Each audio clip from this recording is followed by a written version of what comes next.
Привет, я Алексей, основатель студии 9557, где мы занимаемся доработкой старых Каенов, превращая их с никому не нужных, устаревших, уставших и так далее, как вам больше нравится, в нечто свежее, понтовое и актуальное. А в то, о чем я сейчас буду рассказывать и наглядно показывать, пытаясь передать ту мысль, идею, которую заразился сам и которая, собственно, меня и сподвигла полгода назад где-то основать студию и взять один из двух самых редких серийных и самый дорогой Porsche Cayenne Turbo S на доработку. Так как наш автомобиль сам по себе достаточно уникальный и редкий, и у него уже есть небольшая история, в том числе публичная, про него много можно чего рассказать. Это и его редчайшая комплектация, и история возвращения с того света, и заводские фичи, которые есть на нем, и которые больше не ставили ни на один Cayenne с тех пор, то, возможно, он требует отдельного обзора. Но, честно, не хочется превращать свой рассказ в очередной один из миллионов обзоров машин. Хочется рассказать, что мы в студии умеем и почему вам нужно привезти к нам свой Cayenne на доработку. Так что погнали. Для тех из вас, кто нормальный и не в курсе хайпа, который пошел по рестомоду, оффроуду и оверленду, рассказываю. С рестомодами, думаю, все понятно. Появилось множество дизайн-студий и сборочных мастерских, которые превращают классические автомобили в современные и готовые для повседневной эксплуатации.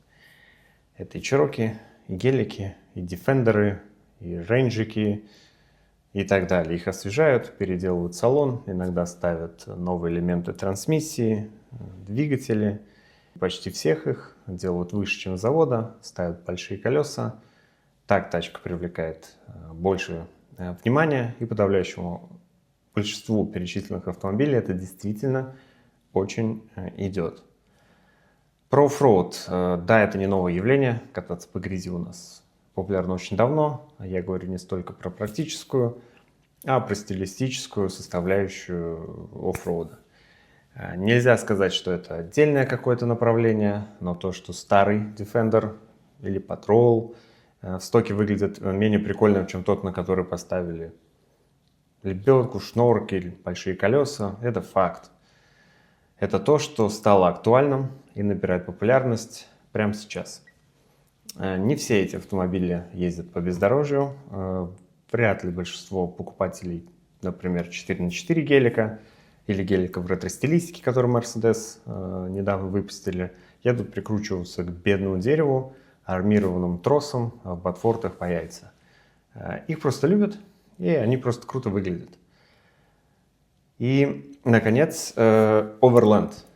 Overland – это и стиль, присущий рестомодам, и практическая применимость, присущая оффроуд проектам. Overland – это, грубо говоря, когда сел и уехал в Монголию сразу после того, как вернулся на этом же автомобиле из своего офиса. Это автомобиль с запаской, с палаткой, с доп-баком и каким-нибудь набором для пикника. И вот именно на пересечении именно этих трех вещей – рестомода, оффроуда и оверленда – Cayenne и выстрелили. Опять. Выстрелили буквально в этом и в прошлом году. Cayenne из примелькавшегося автомобиля откуда-то из нулевых, где-то даже пошлого и колхозного, превращается в офигеть, смотри, какой Cayenne. Это лишь одна из реакций, которую мы слышим на своих автомобилях. Люди, которые строят такие автомобили, сделали с авто то, что не смогли сделать Porsche, на мой взгляд. Ни с своими транссибериями, ни с классическим своим паком доработок, выпущенных в дату признания первого поколения Каенов классикой. Сообщество сделало тачку, полноценно наполненной вайбом Дакара, путешествий, приключений и стиля. В ролике от самих Porsche, которые они запустили пару месяцев назад, к слову, не было ни одного заводского Overland Cayenne. Именно проникшись этой идеей и духом, мы в студии начали собирать такие машины на заказ в Москве и продавать комплектующие тем, кто собирает такие машины в других городах. Через нас уже прошло больше тачек, чем через кого-либо в России, и хочется рассказать вам, чему мы научились и что готовы предложить своим клиентам. Сразу скажу, что это не какая-то великая наука, но собирать машину самому, как делали мы, и не зная того, чему научились мы, чуть сложнее и дороже. Так или иначе, давайте я покажу вам нашу машину и расскажу, что мы умеем конкретно на ней.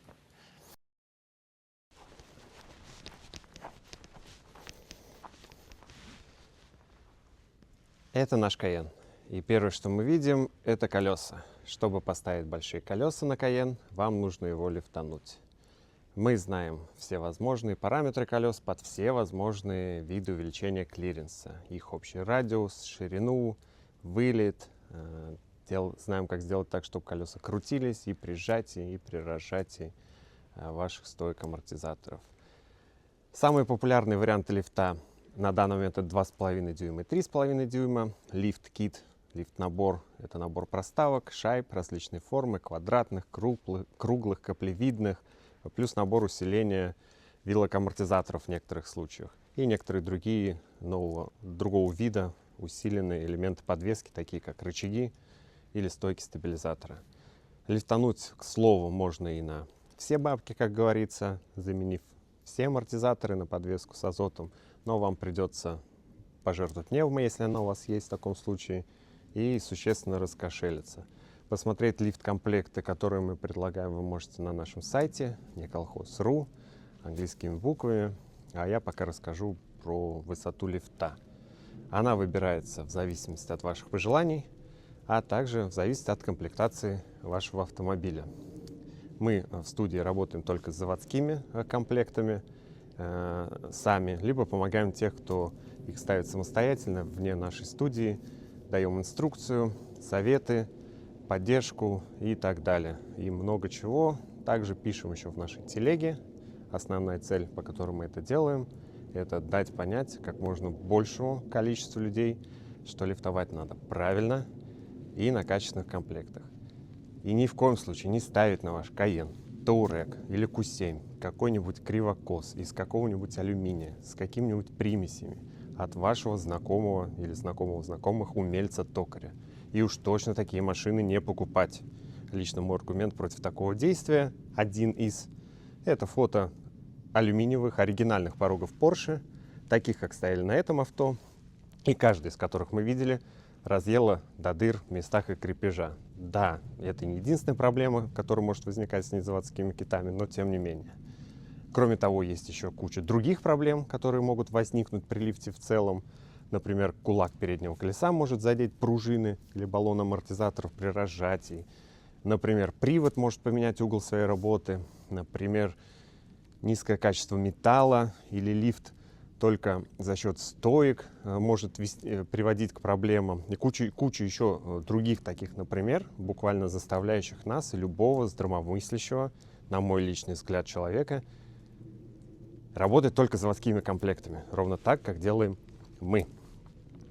Руки замерзли, ребят, поэтому высота лифта тоже супер неочевидная вещь. Она выбирается в зависимости от запроса вашего и в зависимости от комплектации автомобиля.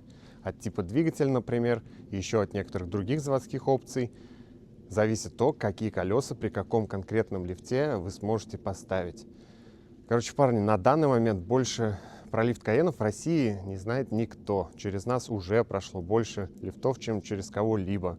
Хотя в планах вообще не было копить экспертизу в этой части. Это просто оказалось сопутствующей деятельностью, можно так сказать. Так что лифтуйте нормально, пишите нам за советом и не обращайтесь к умельцам и балаболам, желающих на вас заработать и впаривающих вам не пойми что под предлогом «ну, на моей же машине стоит». Ну, может случиться, что и носок у тебя дырявый, что ты пойдешь говорить, что это круто, или продавать его кому-то, что ли. Короче, дальше. Мы поговорили только про лифт. Едем дальше, да. Колеса. Колеса здесь стоят 33, это кастом с отсылкой в историческую модель Компаньола. Влияние на расход таких колес порядка плюс 10-15%. Шум при движении появляется на 110 км в час где-то. Резина здесь обута По поводу резины вообще в целом очень много споров существует. Наше мнение, что RT с протектором лучший вариант на Каены, но на истину мы тут не претендуем. Знаем всего лишь, что они мягче и легче. Нам этого достаточно. И выглядит круче, чем какая-либо другая оффроуд резина, которую вы сможете найти. Юбки бамперов. Это то, с чем вам приходится иметь дело, ставя большие колеса. И это то, что также и делает образ вашего автомобиля более уникальным. Снятые юбки спереди и сзади Каеном реально идут.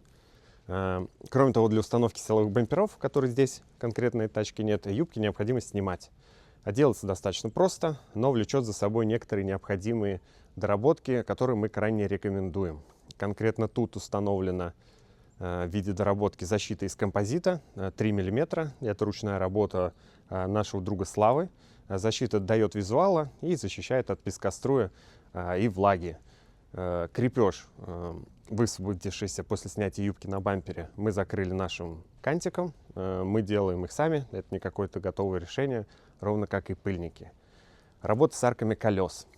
Тут сразу может быть несколько нюансов. Скажу только, что мы и корректируем пороги при необходимости, и знаем, как правильно работать с подкрылками. И также умеем переносить интеркулеры системы охлаждения в некоторых версиях, да, наших машин для высвобождения больше места для колес. Выхлоп. Ребят, выхлоп — это самый большой концептуальный компромисс. Теперь эту руку греем. Штатный после снятия юбки становится абсолютно не в кассу. И любое другое изменение штатного выхлопа повлечет за собой риск 12.5.1. Мы ставим оригинальные банки гембала или гембала, поправьте, проходящие замеры по шуму и не выглядящие как что-то инородное. Либо работаем с изменением штатной выхлопной системы по вашему запросу, понимая последствия 12.5.1. Заканчивая снежкой, расскажу, что может быть на автомобиле, который вы закажете у нас, и чего тут нет. Силовые бампера. Может быть как бампер, так спереди, так и сзади, как с калиткой под запаску, так и без, как с держателем канистры, так и без. Это супер небюджетная история, дешевле, чем за 200 тысяч мы такой вам поставить не можем. И то это будут самые-самые базовые бампера.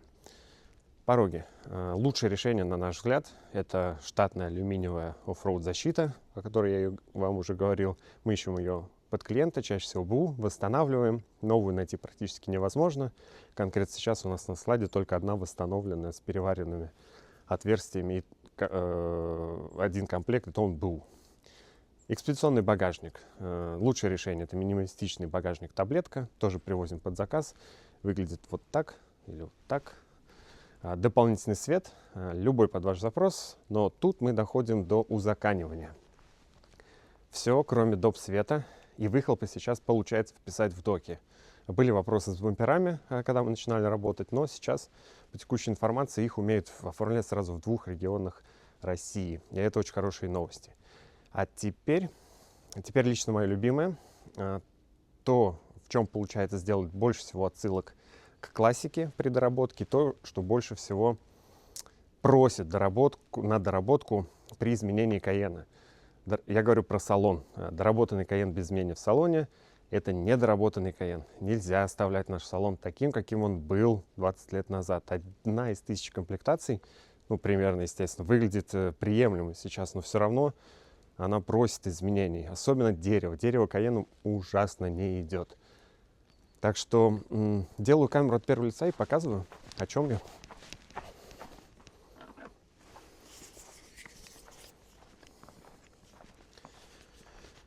Так, вот вам еще покажу диски, да, о которых говорил, хотя вставку там сделаем обязательно.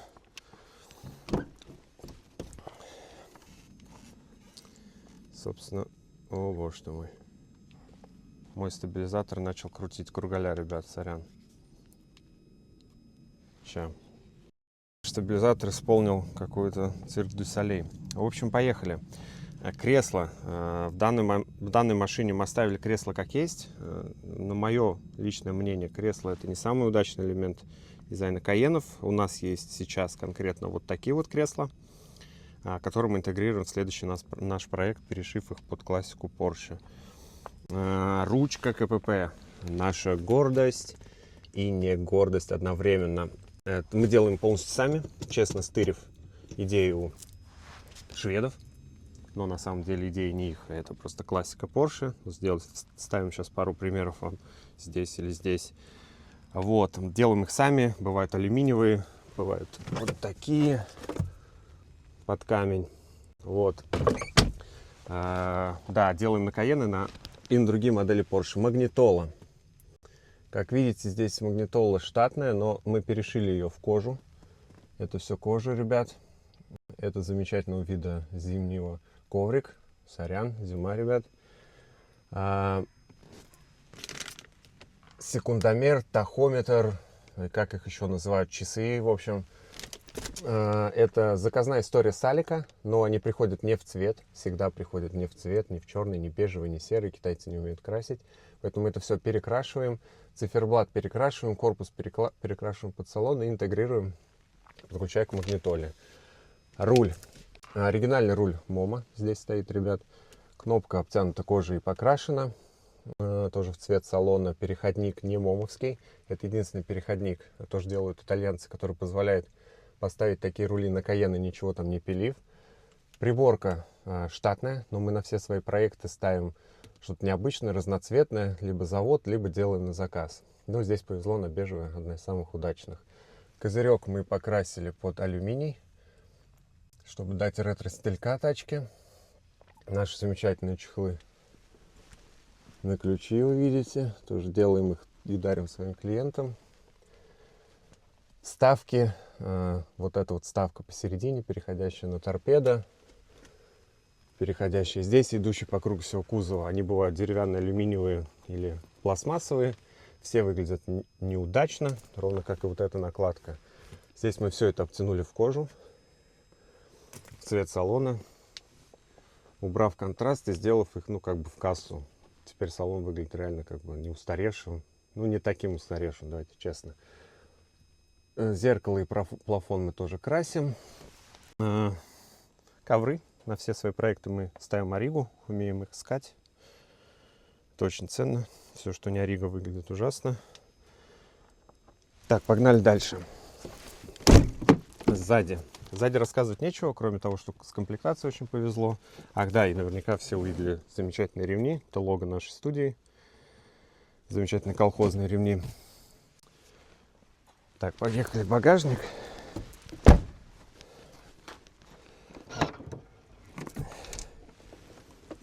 Да, ребят, самая уникальная вещь в этой тачке — это вот эта решетка. Это Ориго. Ставится в оригинальные закладные заводские. Очень-очень редкая вещь. Алексей, спасибо тебе, что помог ее найти. Ну, тут излишне ее описывать. Она тачке очень-очень идет. Вот, смотрится офигенно. На нее мы сделали стропы, настоящие стропы. Здесь у нас как декор лопата идет в лого, в цвет лого нашей студии. Часы Casio оригинальные. И вот эти вот сеточки. Сеточки мы делаем из кожи под ролильную стилистику. Практической применимости конкретно здесь их нет, это просто для вида. А также это ставится, ну, в тачках на самом деле для защиты от боя стекла. Ковер тоже Ориго. Основное рассказал, ребят. Давайте в помещение перемещаться и заканчивать, а то руки уже отваливаются.